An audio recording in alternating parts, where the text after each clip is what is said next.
To understand this, you have to go back to what young brother here referred to as the house Negro and the field Negro. Back during slavery, there was two kinds of slaves. There was the house Negro and the field Negro. The house Negro, they lived in the house with master. They dressed pretty good. They ate good because they ate his food. What he left. They lived in the attic or the basement, but still they lived near their master. And they loved their master more than the master loved himself. They would give their life to save their master's house quicker than the master would.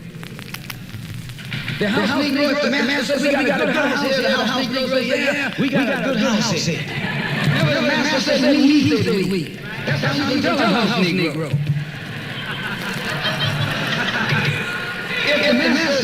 If the master's house caught on fire, the house Negro would fight harder to put the blaze out than the master would. If the master got sick, the house Negro would say, what's the matter, boss? We sick. We sick.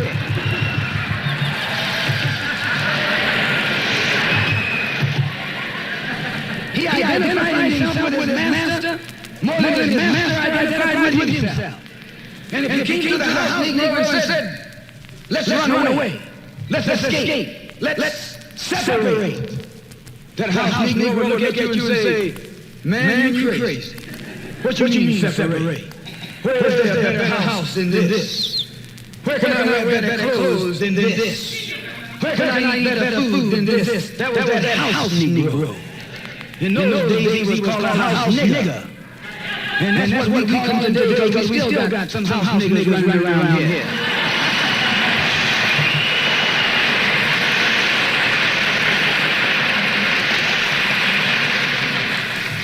This modern house Negro loves his master. He wants to live near him. He'll pay 3 times as much as the house is worth just to live with his master. And then brag about the only Negro out here.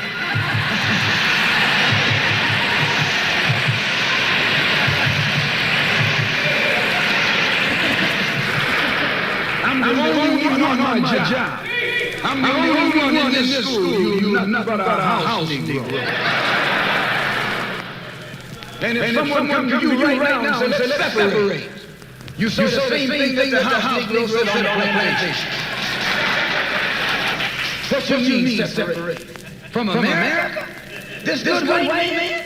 Where you gonna get a job when you get here? I mean, what you say? I ain't left nothing in Africa. That's what you say. Why you left your mind in Africa?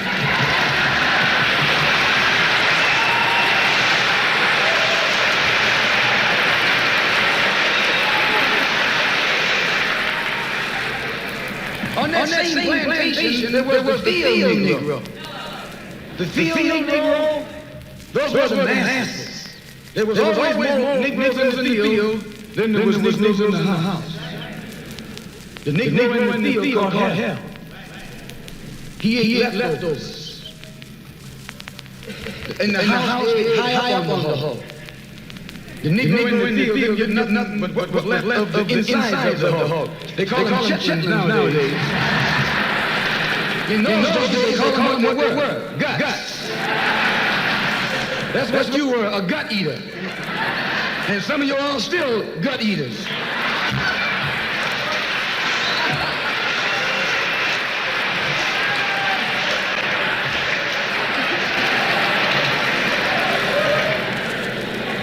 The field Negro was beaten from morning till night. He lived in a shack, in a hut. He wore cast-off clothes. And he hated his master. I say he hated his master. He was intelligent. That house Negro loved his master. But that field Negro, remember, they were in the majority. And they hated master. When the house caught on fire, he didn't try and put it out. That field Negro prayed for a wind, for a breeze. When the master got sick, the field Negro prayed to die. If someone comes to the field Negro and says, let's separate, let's run, he didn't say, pray for, he said, any place is better than here.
Mr. Moderator, our distinguished guests, brothers and sisters, our friends and our enemies.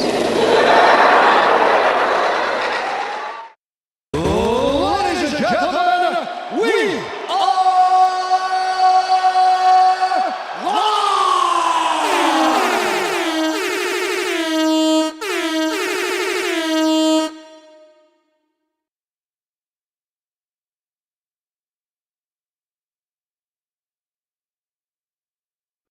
Bismillah wa salatu wa salam wa rasulullah wa ba'd, in the name of Allah and the peace and blessings of Allah be upon his last and final messenger.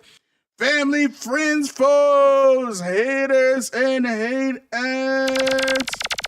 Welcome back to the features. I greet you all with peace and love and no hatred in my heart. Assalamu alaikum wa rahmatullahi wa barakatuh.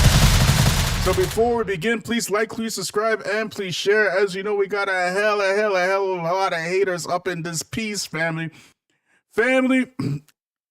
Sorry for leaving y'all for so long.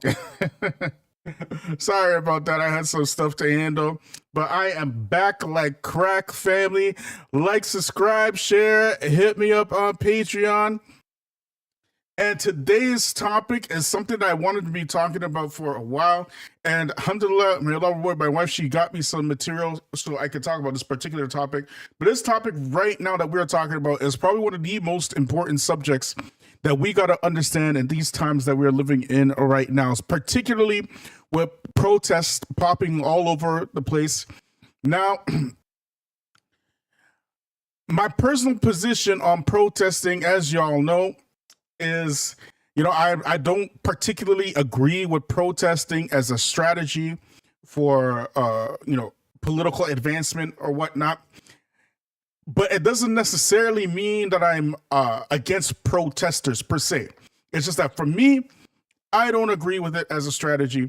I covered this, several times, but we're going to get very deep in why protesting as a strategy in modern times is kind of, how can you say? You're not going to achieve your goals. Not in these times. What will end up happening is that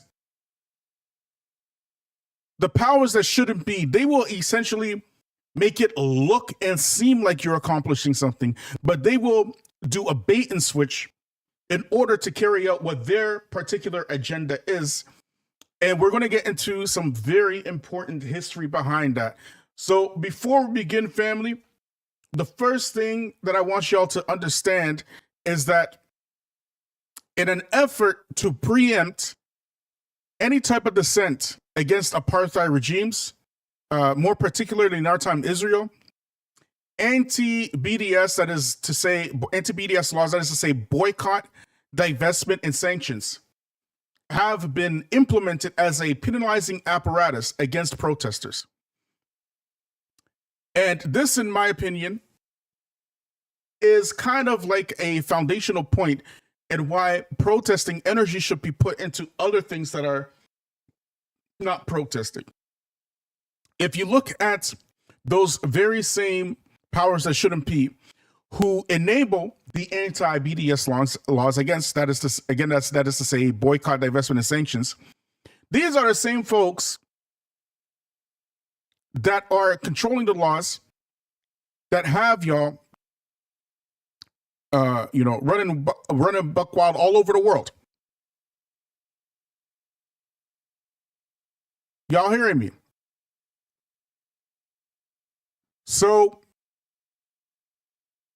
these folks, you rarely find the powers that shouldn't be protesting. What they do is that they make plays for power. Protesting in itself is an act of, people who are facing injustice, and it's kind of a reactionary subject for protesting. So for the protesters now, they see this as an avenue to achieve, political expediency. And what we are saying is that political expediency is achieved through actual politics. Okay? That's what we're saying. That's all we're saying, right? We're not bashing protests like some folks. You find some folks are all over online bashing protests. No, this is not our position. Our position is not to bash the actual protesters. But efforts and energy can be put into other things which would actually be more potent than actual protesting. So the first thing I want to show y'all, right? I want to start off with a bang first, because some of y'all might not have seen this. But I want to show y'all what some of these pro-Israel groups are doing in these protests. And I'm going to start off with a bang now first, y'all. Okay, so let me just show y'all. Let me just cue this up. 1 second, fam. Let me get this up, y'all.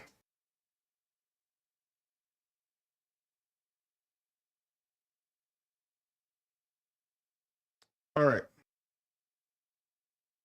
So watch this, family.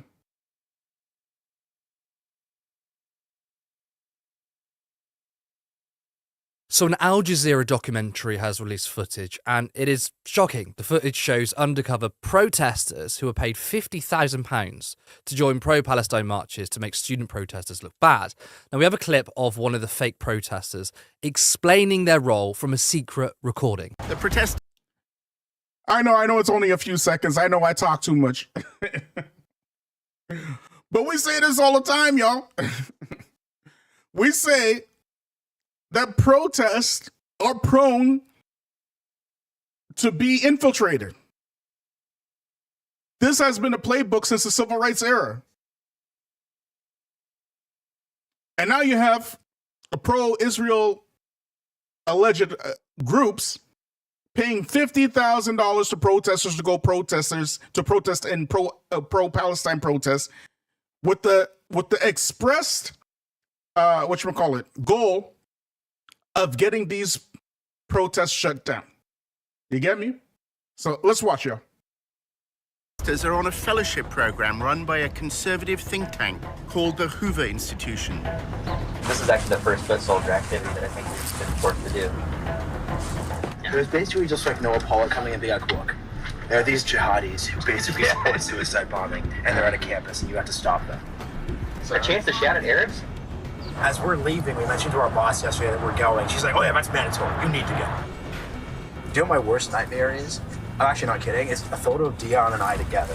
And we're just like clearly identifiable. And they're like, oh, we're these like traitors who sold out to the Jewish conspiracy for money. And I'm like, we did. We cost $50,000 plus benefits. So they did a really job of getting me excited to show up and protest. It kind of, the way you're putting it kind of sounds a bit like astroturfing. No. This is astroturf. No, this is actually the definition. There's a bus. What does that mean? So it's when you set up things. It's the difference between grassroots and astroturf. Now, this is astonishing. We have a... He even said it straight up. This is the difference between grassroots and astroturf. And of course, the Hoover Institution. Like a wise woman once said, I ain't surprised, mother fire cars, okay?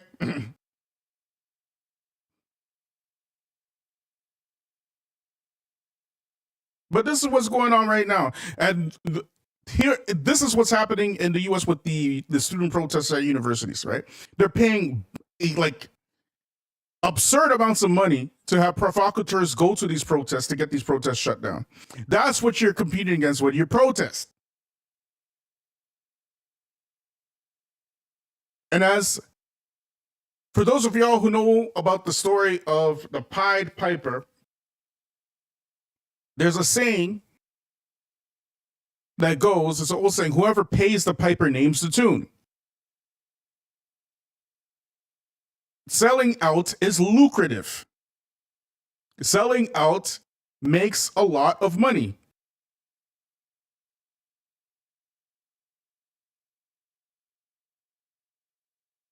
Y'all hearing me? And there are 50,000 reasons why these folks are going out to protest right now, okay? To counter protest, not because they believe in anything pro Israel, They just believe that it's lucrative. That's it.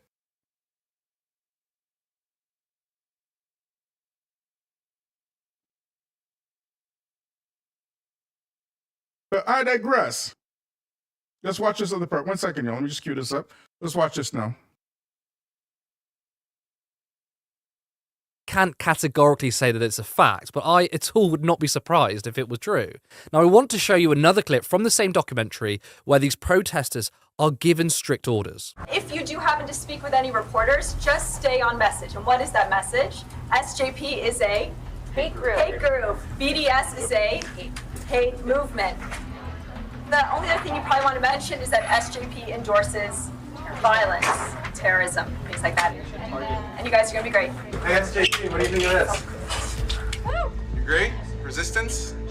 Child suicide bombers. Real baby killers, these terrorists. They kill women, they kill children, they don't care about anything. Rape women too, all the time. So obviously what you saw was a specific order to call the SJP pro-Hamas. I mean, look, these people obviously know they're lying, but they don't care, which tells me that they are aware that this is a genocide. I mean, why would they lie otherwise? But it's more important to stifle criticism of Israel than to stand against the ethnic cleansing of an entire community. Staging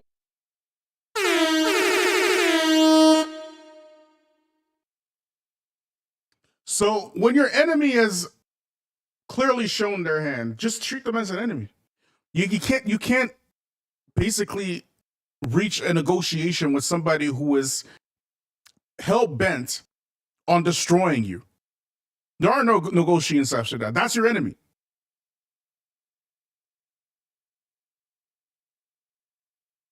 Can you imagine saying BDS, of boycott, divestment, and sanctioning?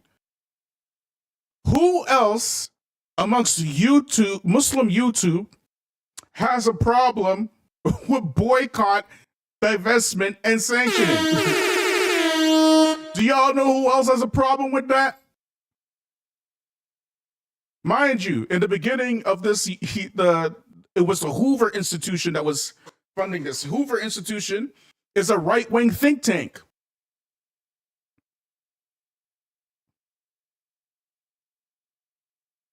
Some of the brightest minds in the United States come out of the Hoover Institution. Thomas Sowell, for example. Condoleezza Rice, for example. The best and brightest bones and biscuits and raccoons and sambos and shucking and jivers, they come out of the Hoover Institution. And they are funding, counter-protesters for the expressed goal of getting the pro-Palestinian protests shut down. This is A-level gaslighting. Pardon me. These people know exactly what's up. And they are not playing to participate. They're playing for keeps.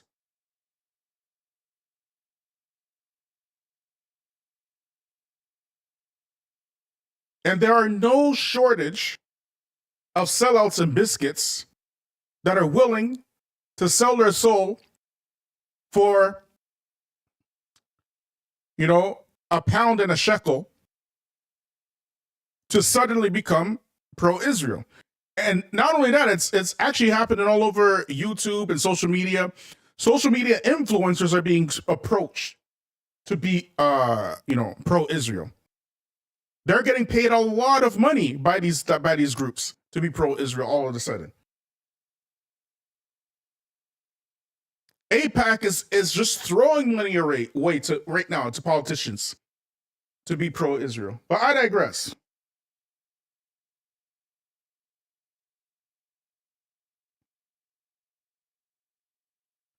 For those of y'all who are old enough to remember when South Africa was under the apartheid system, in 1974,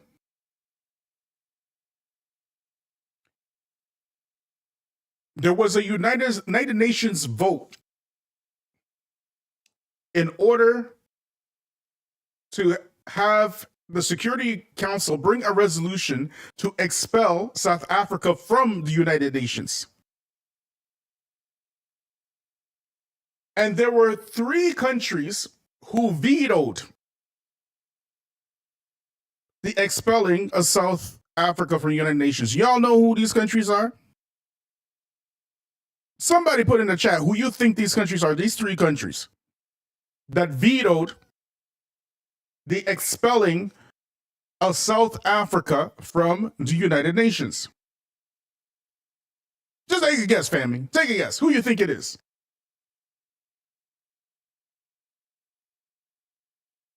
These 3 countries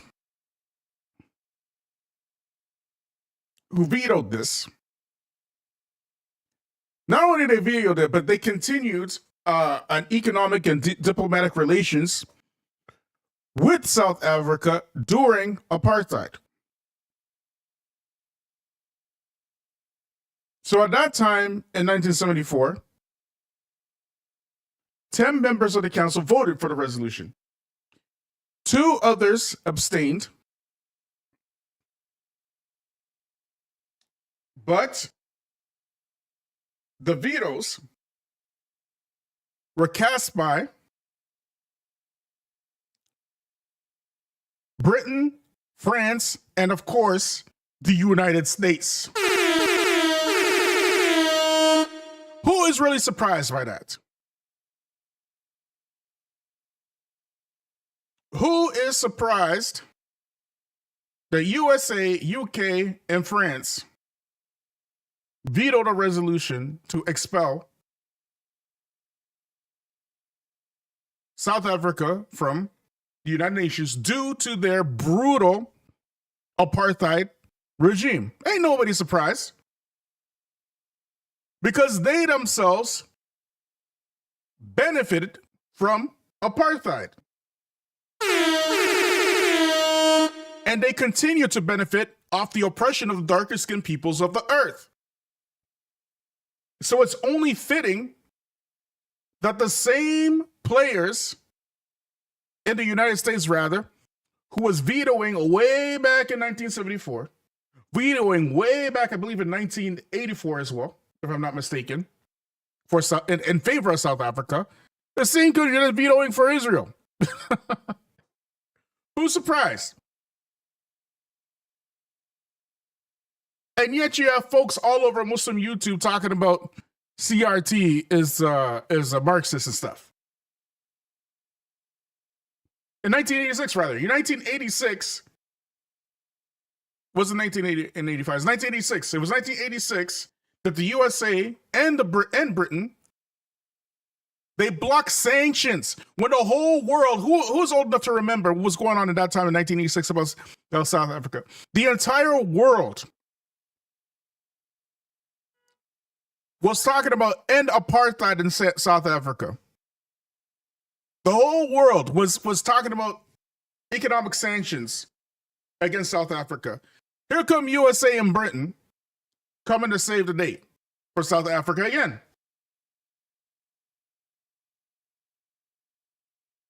So why am I mentioning South Africa with the anti-BDS? This, in reality, is the framework and the groundwork of why we're seeing a huge push to get boycott, divestment, and sanction laws. Leading the charge, of course, is the United States. But you're going to see this spread throughout the world. You're going to see this spread throughout the world. Because the whole world is going right wing now. The whole world is becoming anti-immigrant, anti-darky, you know. They ain't trying to have no African immigrants out there in Europe. They're trying to ship those, you know, darkies right back to Rwanda.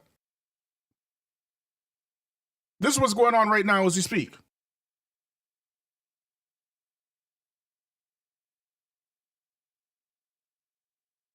I believe it was 2017, right? Was it 2017? Yeah, I think it was 2017, okay? Republican representative. His name is Peter Roskam. Go look this guy up, okay? What was going on in 2017, family? This year, Donald Trump, he had just become president, okay? In 2016, Donald Trump is essentially trying to cut deals with Israel and Saudi and whatnot, and of course he had the squad at that time. So during this time, this Republican representative, Peter Roskam, but not just a Republican, okay, but a Democrat as well, named Benjamin Cardin, okay?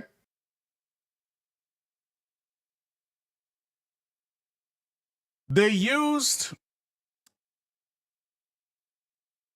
a bill, a 1945 bill. It's called the Import-Export Bank Act, to squeeze in like a Trojan horse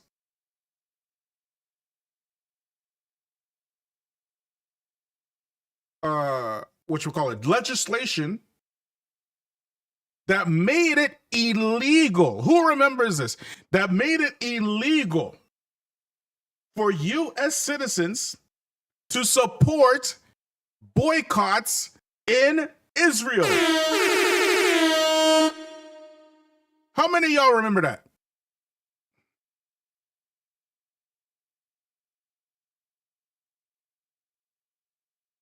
Now, this was a very big thing when they were doing it back then in 2017. But surely and quietly, do y'all know how many states right now, as we speak, in the United States have anti-boycott laws in favor of Israel? Y'all know? Y'all don't know. Let me show y'all. Okay? Y'all have no clue. This is real. This is really real. Okay? Let me show y'all.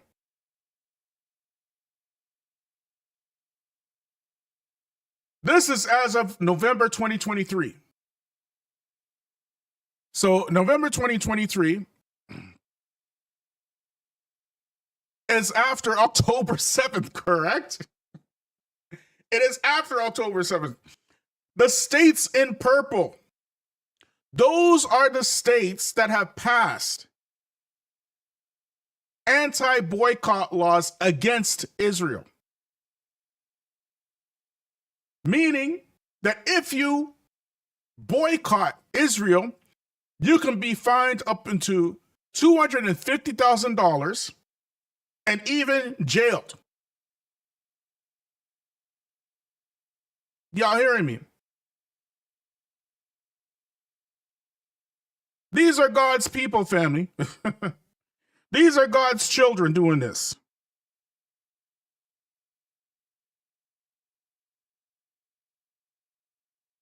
So the second you start calling for folks to boycott Israel, they out here like, hell no, to the no, yeah, to the no. Y'all hearing me?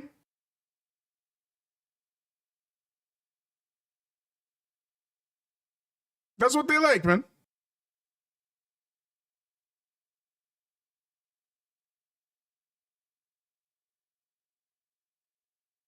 This is some serious stuff, man. Can you imagine 37 states all coming together for some country somewhere that had nothing to do with the United States at all, except for being a post-colonial project, or rather you could say, you can't even really call it post-colonial. You could say it's truly a modern day colonial project. It's a colony. Let's call it what it is today. And it's not a European colony. It's a United States colony. Okay, it's a project, right? If you want to see what a colony looks like, you don't have to look much further than Israel. You don't have to look much further than that. Except in this case, the shot caller is the actual colony. Okay. Every citizen of the U.S., every citizen of Canada, every citizen of Britain, France, Germany, you name it, all these European countries, they have some portion of their taxes being paid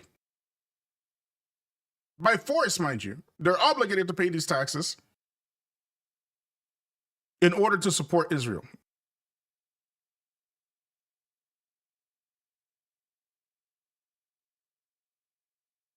Y'all hearing me?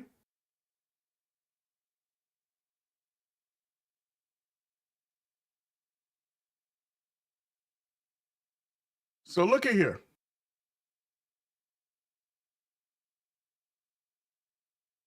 Now we are seeing a whole bunch of divestment protests at universities. Here in Canada, I think like 12 or 13 popped. I can't remember. A lot of them popped all at the same time, right? In the States, there's many more. And of course, you have the provocateurs, as we mentioned and as we've shown, going to these protests in order to get these protests violently shut down. So at the end of the day, they're pushing this legislation. You have whatchamacallit.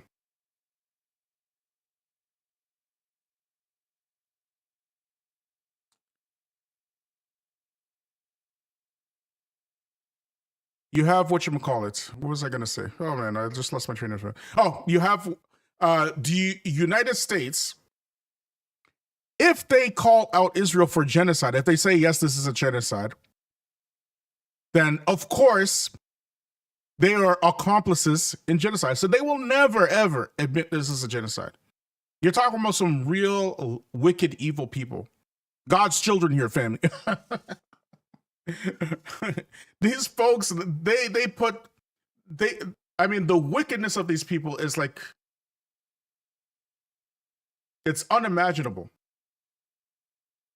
Normal human beings can't think like these folks. However,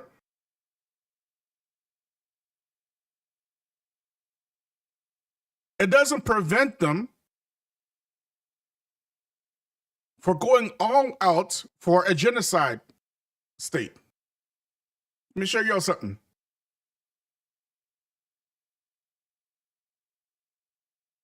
Missouri uses power of the pocketbook to prevent divestment in Israel.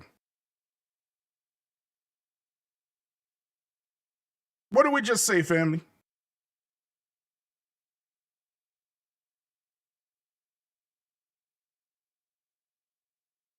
This was in November 3rd, 2023.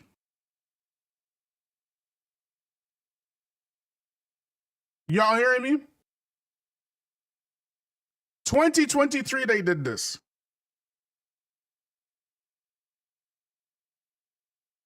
So let's read. Inside every major contract Missouri signs with a business sites clause about boycotting Israel. I'm going to repeat that one more again. Inside every major contract Missouri signs with a business, it sits a clause about boycotting Israel. Hold up. Wait a minute. Something right. So if you sign a major contract in Missouri, there is a clause about boycotting Israel in Missouri. All but the smallest companies have to agree not to participate in any movement that aims to boycott Israel. I'm going to say it one more again. All but the smallest companies have to agree not to participate in any movement that aims to boycott, divest, or sanction companies in Israel. Missouri isn't alone. At least 36 other states have anti-BDS measures that bars state contractors from refusing to do business in Israel or otherwise boycotting or divesting from the country or its occupied territories. You see, America, when you see America, all you got to say is, straight up, America's a dirty guy, okay?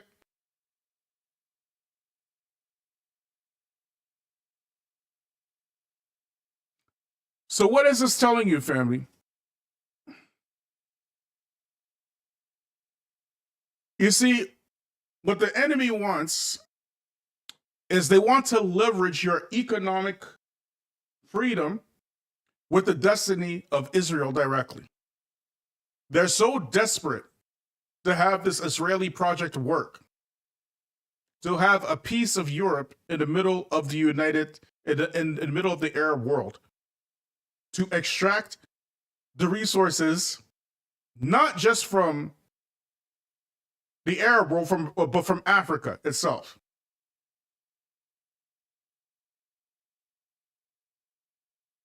This is who your enemy is.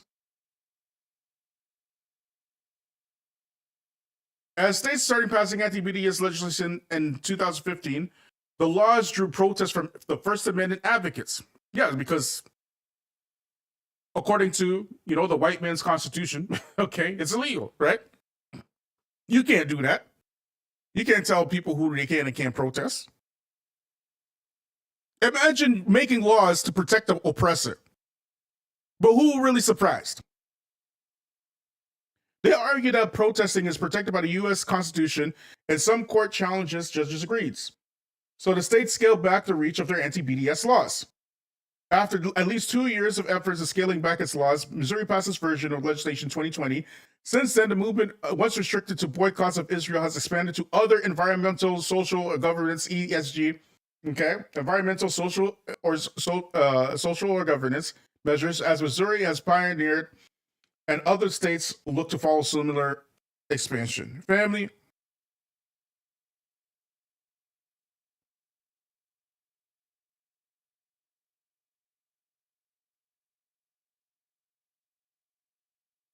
look at here.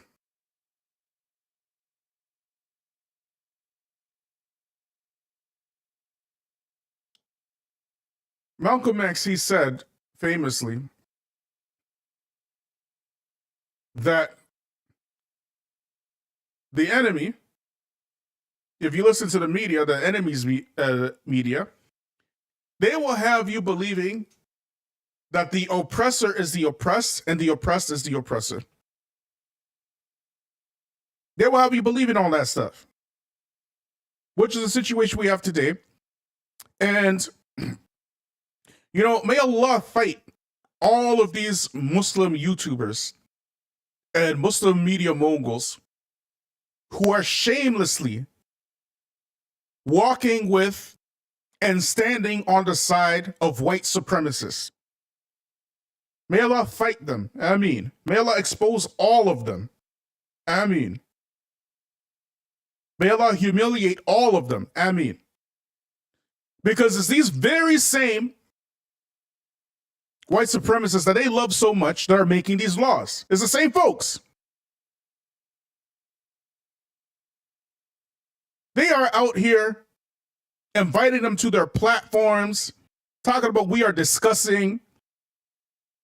You ain't got nothing to discuss with your open enemy. How much more death and destruction and humiliation do you need to face before you realize who your enemy is?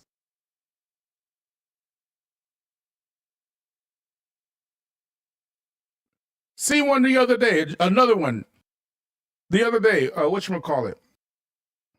What's that dude? That biscuit. What's the biscuit name? There's so many of them. What's that biscuit name? Five Pillars. Inviting another Zadius, a white Zadius, a female Zaddy. Hardcore white supremacists. Talking about, am I British? Am I British? Am I British? And you know what she said? What do you think she said? Am I British?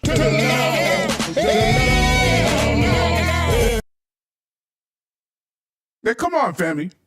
It's pathetic.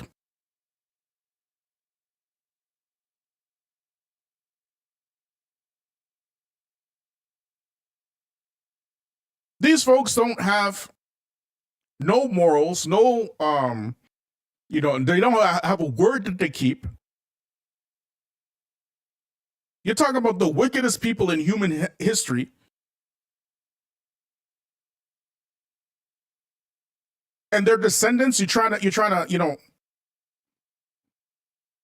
hold hands and kumbaya and like what in the world is wrong with you? So when they make these laws to prevent you from protesting against Israel, now you know what racism is? Now you know what racism is? Man, these biscuits.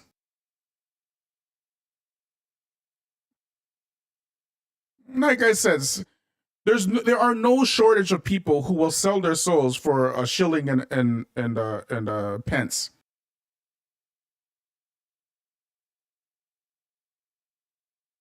Some wicked people they're out here inviting to their channels. Talking about we make here. What kind of dawah is that, man?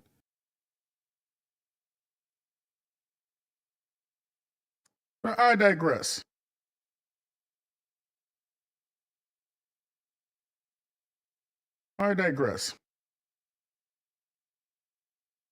We'll go back to this map again.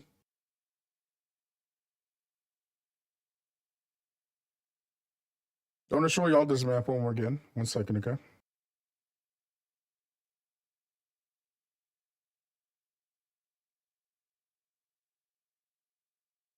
So these are the states where protesting Israel is actually illegal, okay? It's all in red here, okay? Critics of anti-BDS laws, like the American Civil Union, say that the laws are not designed to prevent discrimination. In fact, they're designed to discriminate against disfavored political expression. Duh. Well, you don't say. You mean the discriminators made laws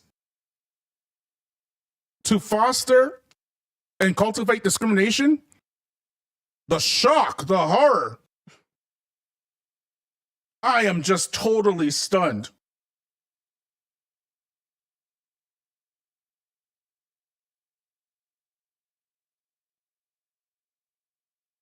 But when it comes to black folks, oh, that's just Marxism. That's just Marxism. Y'all are tripping, man.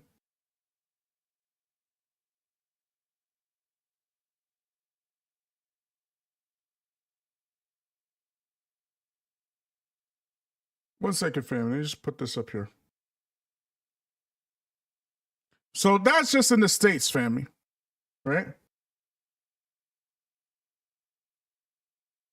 But what's going on with our brothers and sisters across the pond in Britain? Am I British? Excuse me, but am I British?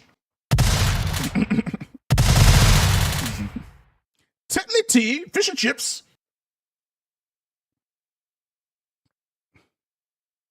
I don't know how y'all, I can't imitate your accent, y'all. You know, I tried. That's the best British accent I can come up with, okay?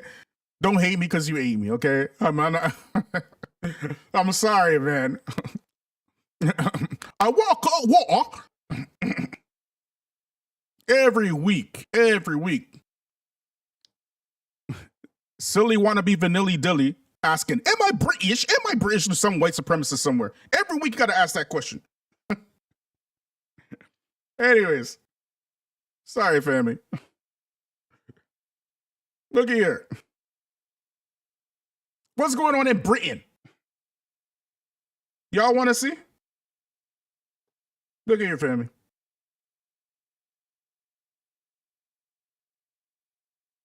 British MPs back bill banning Israel boycotts. You can't make this crap up.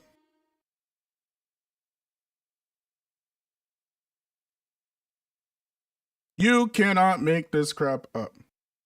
British MPs back bill banning Israel boycotts. This is in Britain now. Okay? This was in January. London, a bill preventing public institutions in UK from launching their own boycotts of Israeli goods, cleared its latest House of Commons heard on Wednesday night. But the opposition Labour Party accused ministers of playing games. The Economic Activity Public Bodies Overseas Matters Bill is an attempt to by the British government to take on the boycott, divestment, and sanctions movement, which targets Israel. Well, you don't say. You don't say. You mean to call it? A colonizer is going to colonize, family. A white supremacist is going to white supremacist. Okay, well, I don't know what else to tell y'all, man. What you all want me to tell y'all, man? The black grassroots is not surprised by this at all, not even in the least. The amount of laws that they passed against black folk, and y'all were saying that we were imagining things. Now here they are openly trying to prevent y'all brownies and immigrants and whatnot from boycotting Israel and the countries that you immigrated to. Well, surprise, a surprise.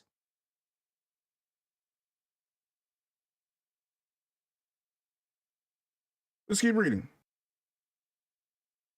It makes it illegal. This is in Britain, family. It makes it illegal for local councils, universities, and other public bodies to be influenced by political or moral disapproval of foreign states when taking certain decisions, economic decisions. Israel is the only state, I'm going to say that one more again. Israel is the only state publicly named in the legislation. Wait a minute. Wait a minute. Wait, first of all, you're not going to speed past that like you just say what you just said.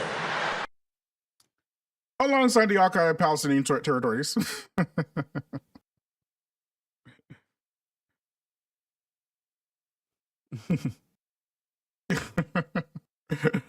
Family. You think these people are playing with you? Does it look like these folks is playing with you?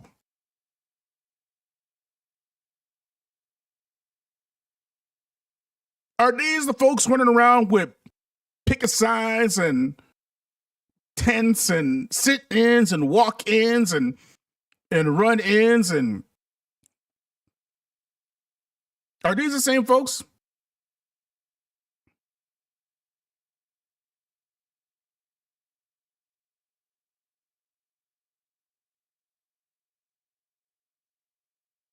Does it look like they are playing with you?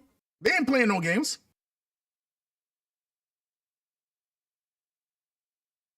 These folks is playing for keeps, family. They are not messing around. They have preempted all of your university divestment protest months ago. And when I say months ago, I don't mean before October 7th. I mean after October 7th. They sat there, they watched a whole, y'all calling this a war. It ain't no war. This is not a war that's happening in Palestine. This is call it what it is, a massacre, a genocide.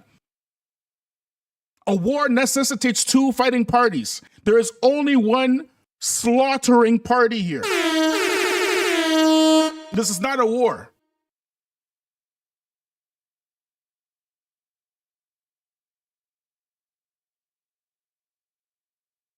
They have already preempted all your, because they knew this was coming. You are talking about some of the most wicked people in human history.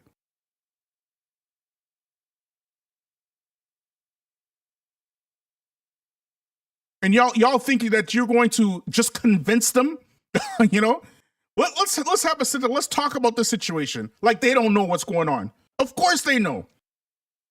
What you have failed to realize is that they are absolutely cool with it. They are fine with it. And as a matter of fact, they are fully planning to benefit from it. Which is why, in my humble opinion, the United Snakes is building an alleged, pier for aid in Gaza today. That ain't no pier for aid, unless they consider aid helping themselves to the gas that's underneath Palestine today. Then that's what it is.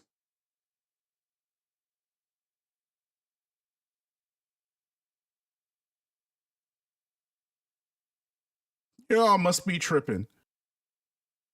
You're talking to these folks, they're out here calling men, women, children, babies, unborn babies, elderly, everything, human animals, while bombing them at the same time. And you think you were going to discuss anything with those types? There is no discussing with these types.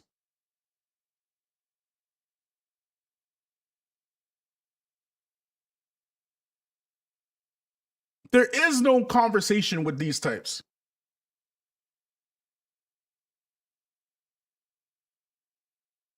They are out here playing three-dimensional chess, and y'all still trying to figure out how to play checkers. You haven't figured out how to play checkers yet, and they're playing three-dimensional chess. They are preempting your moves before you even make your moves. Do y'all see why I have an issue with you know what I'm saying? Do you see the problem with protests now? Are y'all seeing it?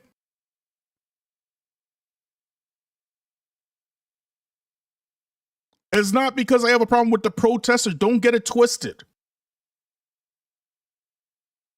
Do not get it twisted. But how easily and methodically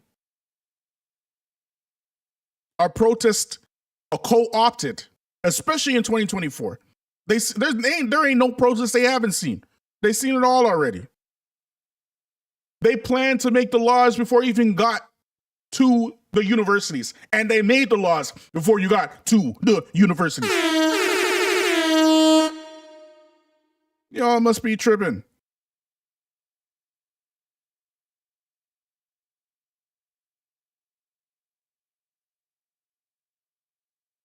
These people are not playing any games whatsoever. So for us here on the grassroots, you know, the most important thing for us, especially for us Muslims, is of course prayer. Prayer early in the morning before Fajr, Tahajjud, prayer in the masjid. All the small little details, all of the stuff makes a difference. You know, forgiveness with each other, speaking each other in a clear manner, not backbiting, basically having a code of conduct. Our code of conduct is already written for us, and it's very, very clear for the Muslims. Okay, can you imagine back in November, family, 1 month after October 7th, after they seen and witnessed what Israel was doing, after South Africa took Israel to the the international court for breaking genocide laws or war crimes and whatnot. After all that, then they decide to make anti-BDS laws. You think these people are not messing with you, man? Come on, family. And not just in the United States, in Britain too. After all that, even in Britain, family, these are the folks that, you know, am I British? These folks are trying to get in good with.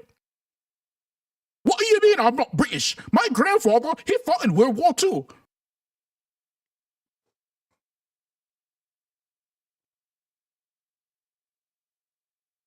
Jibbity cricket, poof, putty, poof, poof. Come on, man. Sorry, I don't have a good British accent, man. Sorry, man. I apologize, y'all. One second, family. You just pulled this up one time, man. 1 second, family.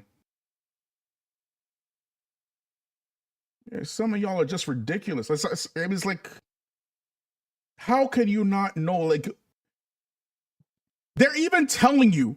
They're telling you directly, we do not want you here. And you still can't see them as an enemy. Like, what is wrong with y'all, some of y'all, man? Like, the self-hate some of y'all come with, and then you get on microphones and channels and all kind of stuff. It's insane, man. It's total insanity, family.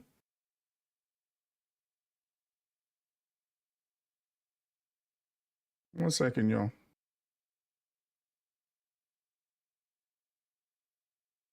You just pulled this up one time, man. 1 second, family.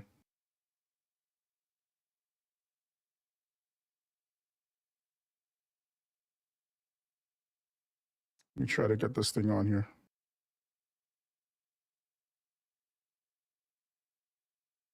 Just swifting here, y'all, man. Look at here. I know I'm a struggle channel. I know all that, but can I get some more likes, please? Can I at least get some more likes? You know what I'm saying? We struggling out here, man. We out here, you know, in the grassroots, fam. Come on. Can I at least get some likes and get some shares or something? Come on, y'all.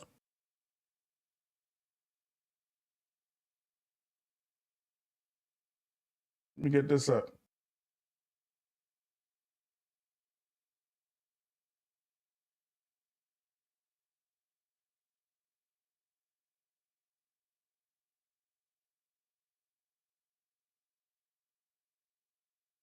Links in the chat if anybody wants to join in.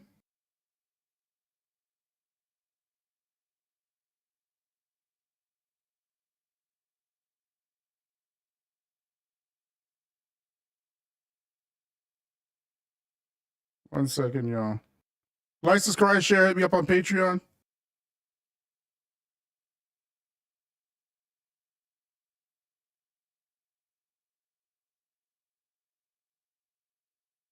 All right, there we go.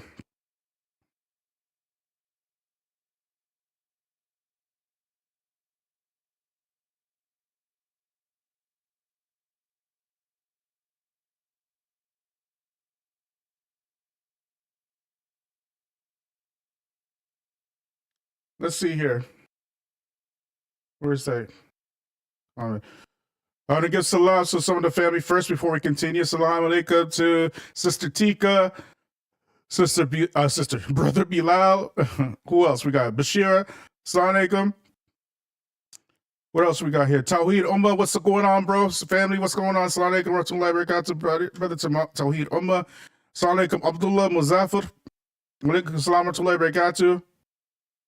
Who else we got? Iman, Sister Iman. Salam alaikum rahmatullahi barakatuh, sis. Who else we got in the chat? Ink, salam alaikum rahmatullahi barakatuh. And DA, wa alaikum salam rahmatullahi barakatuh. Now let's get back to the nitty gritty, okay?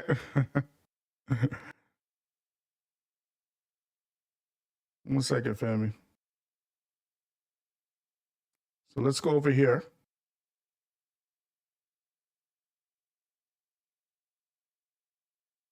This is so crazy, man.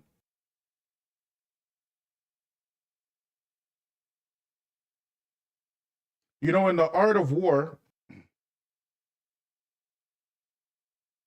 you have to know yourself and know your enemy.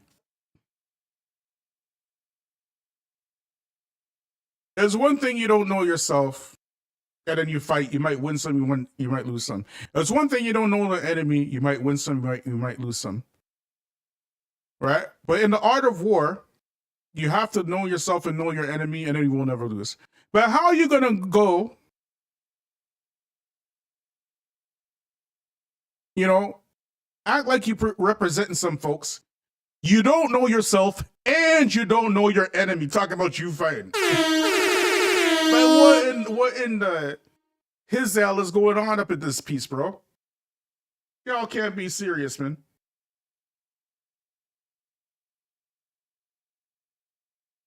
Just watch this, fam.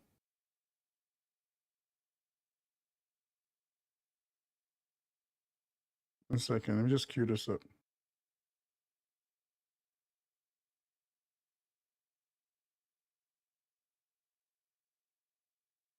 Wait a minute. Wait a minute.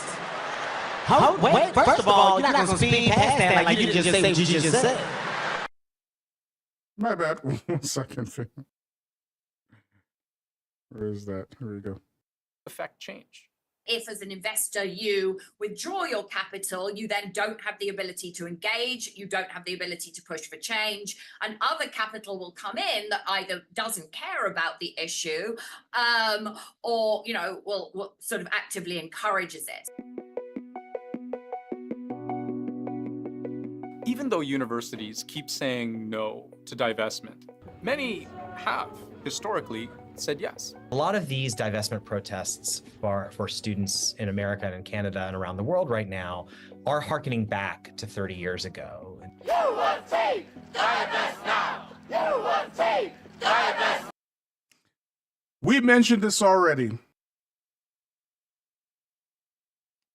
They learned from the divestment protest against apartheid South Africa. So instead of choosing peace, they chose violence, like they always do. They didn't choose to do the right thing. You know, let's stop apartheiding Palestinians. And they will never choose that. Because Palestine right now, the reason why Palestine is important, because their genocide is being televised.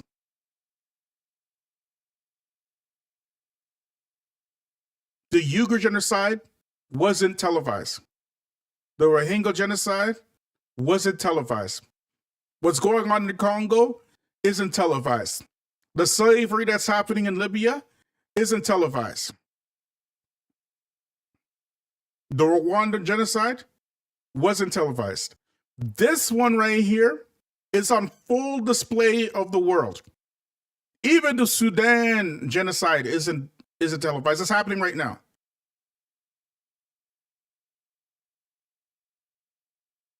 And the other thing with the Palestinian genocide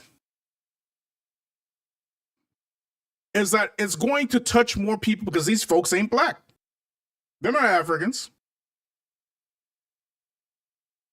They're not Asians. You're talking about a country of white Arabs, which is going to hit quicker. Which is why you have folks like Daniel Hakikachu who suddenly know what racism is. They suddenly know. In my opinion, this is from Allah. This is like whatchamacallit, a hujjah against the people.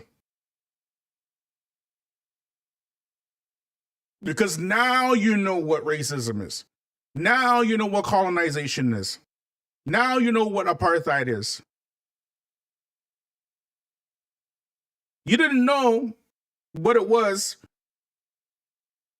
when black folks have been going through this in the West for the better part of 4 centuries. You didn't know. Nor did you care. And you don't care what's going on with black Africans in Africa and whatnot. Let's just be real. But the whole world identifies with what's going on with the Palestinians. The whole world.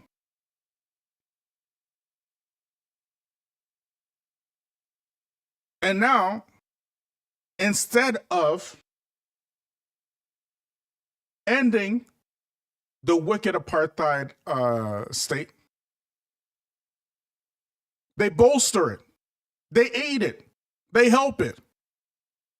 They prop it up with draconian laws, threatening you with financial penalties and even jail time if you choose to boycott Israel. Let's keep watching, yo. The university has about $1.4 million invested in 5 companies that do business in South Africa. In the 1970s, students began pushing for their schools to divest billions of dollars from companies like Ford, GM, IBM over South Africa's policy of apartheid. Now, it took years, but that effort, involving well over 100 colleges and universities, really isolated the apartheid regime. It was ultimately very significant, but I think it's worth pointing out that the anti-apartheid movement was really in full swing for about 3 decades. Sentiment really changed during that time. About a decade later, it was big tobacco in everybody's crosshairs. The impact was symbolic. We're talking millions of dollars in a multi-billion-dollar industry. But the point was, it got done, and by all the same schools we're talking about today: Yale, Harvard, Columbia, Johns Hopkins, Stanford. And less than a decade after that, a similar movement would target Sudan. Around the world, protesters are trying to draw attention to Darfur. The Save Darfur Coalition, at a rally in Washington, says it is time for international action. A group called Investors Against Genocide argued for divestment, especially from oil companies that they accused of helping fund the genocide in Darfur. At least 60 schools pulled their investments out. And this kept happening with different causes. More than 100 schools pulled fossil fuel investments around the early 2010s. Columbia, where the most recent student protests began, was the first school to pull investments from private prisons in 2015. Yale continues to expand its divestment policy on automatic weapons manufacturers even to this day.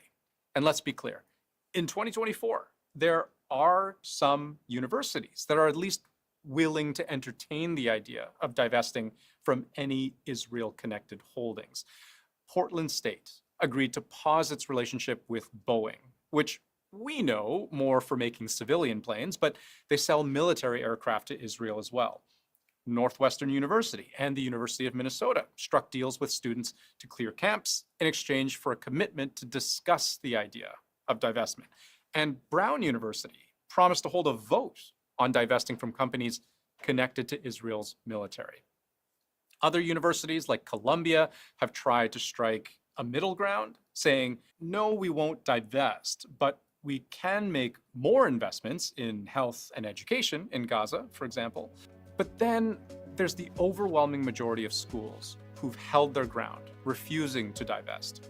The University of Michigan says divesting would violate a long-standing policy to shield the endowment from political pressures. And look at this map from Newsweek. All those states in red and pink, states which have passed legislation or executive orders making it more difficult, if not illegal, to divest from Israel. One example, in Indiana, state legislation forces mandatory divestment from companies that promote divestment from Israel. So the message there, if you back away from Israel, everybody backs away from you. I think at the moment... Did y'all hear that?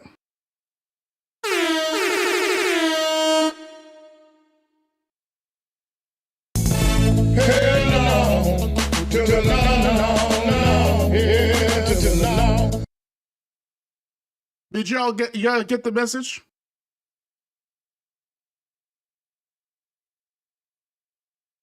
They are here passing laws. If you divest against Israel, we are divesting against you now. This is how this enemy works.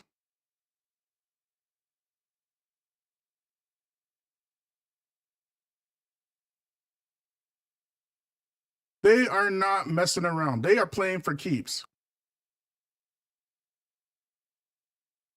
Somebody in the back? 1 second, y'all. I think somebody's in the back. 1 second, family. 1 second. Let me see. Who's in the back here? 1 second, family. 1 second. How do I do this now?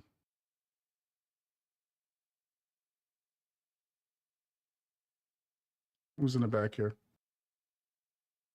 Yes, we get him.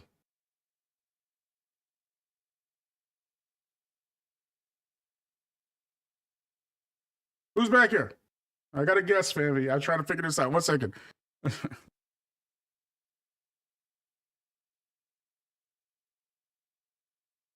Can you hear me?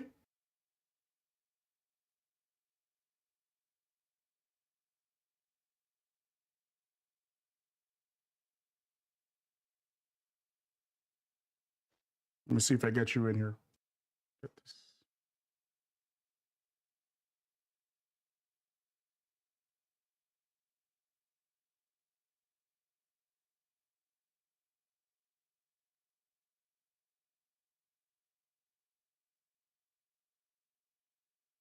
Mm.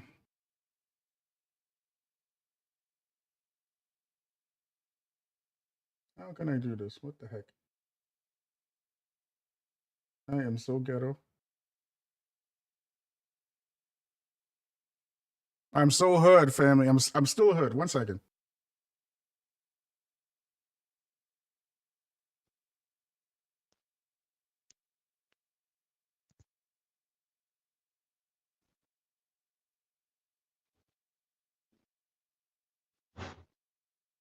Who's the back there? Speak up. Say something. Who in the back room?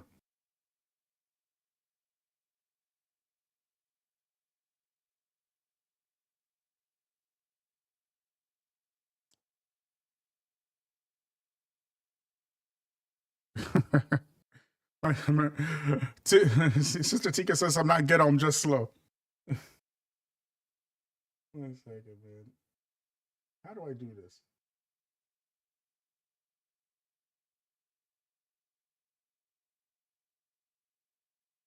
Add to scene. There we go. Add to scene. Assalamu alaikum, bro. Can you hear me? Big Slam. I can hear you loud and clear, man. Yo, features. Yo.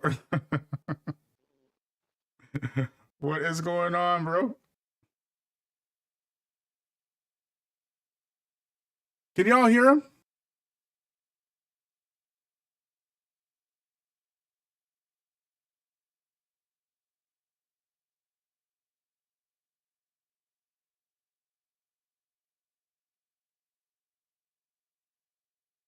Man. Can you hear me, bro? Tell you don't mind. Yeah, I know, man. I'm too hood. I need some young fellas to come and help me out with this. Tell you don't mind. This is crazy, man. I just want this stuff to work, man. 1 second, man.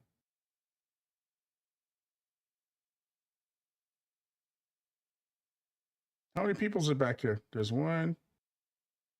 I think it's just you. Let's see. Scene options. Add to scene.